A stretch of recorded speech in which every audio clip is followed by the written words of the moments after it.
pomeriggio e benvenuti dal Tosha Stadium. Oggi in campo Merlo ed 89ers per la partita valevole per il campionato C1 Palermo. Un saluto da Francesco Di Stefano. Avanti con il solito gioco, quello di girare il pallone. Strongoli mette il pallone in mezzo per accompagnare, poi la finisce fuori Megna, prova il tiro! Il gol dell'1-0 di Megna sotto l'incrocio. Sono passati avanti gli 89ers. Riparte poi Condori che manda Finazzi in porta con un bel pallone. Barcellona poi Di Cara segna il gol dell'1-1 Di Cara. Bravissimo nel respinto il numero 20 e farsi trovare pronto a pareggiare il risultato 1-1.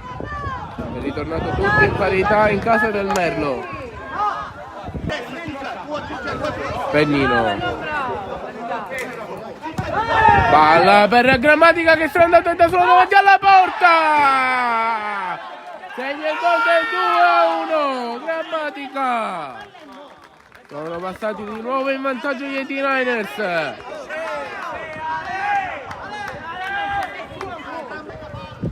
Sereva sul Pennino, bravissimo. Condori, palla per Molinaro, ha coperto col portiere, il pallonetto.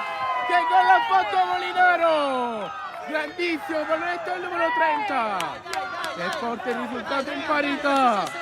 Grande giocata di Condori che recupera la palla e Molinaro non sbaglia assolutamente questa grandissima occasione. Per il numero 26 che gioca da Grammatica, bravissimo Molinaro, poi vince il contrasto Grammatica, palla e finisce tra i suoi piedi, allarga da Strongoli, si accentra, prova il tiro!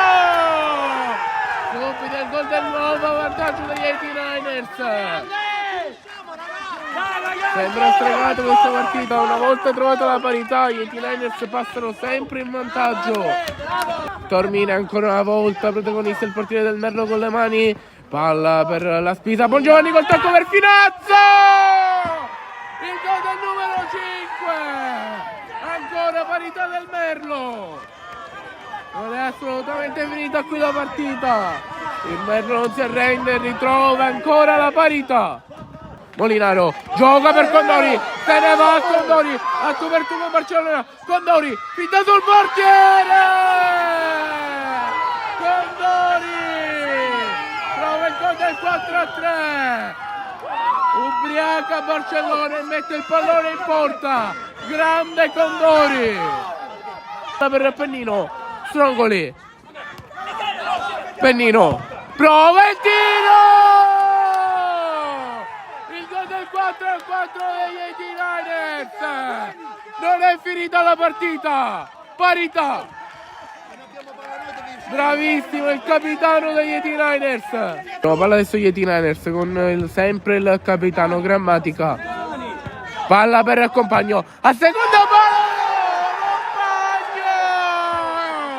Ha trovato il gol del 5-4 in superiorità numerica. Sorpreso Tormina. Partita incredibile al Tosha Stadium. Compagni ha trovato il gol del vantaggio. 4 secondi mancano alla fine della partita. La sfida se ne va. Palla per Bongiovanni, sbagliata. Vincono gli 89ers 5-4 in rimonta sul Merlo. Grandissima partita fra le due squadre.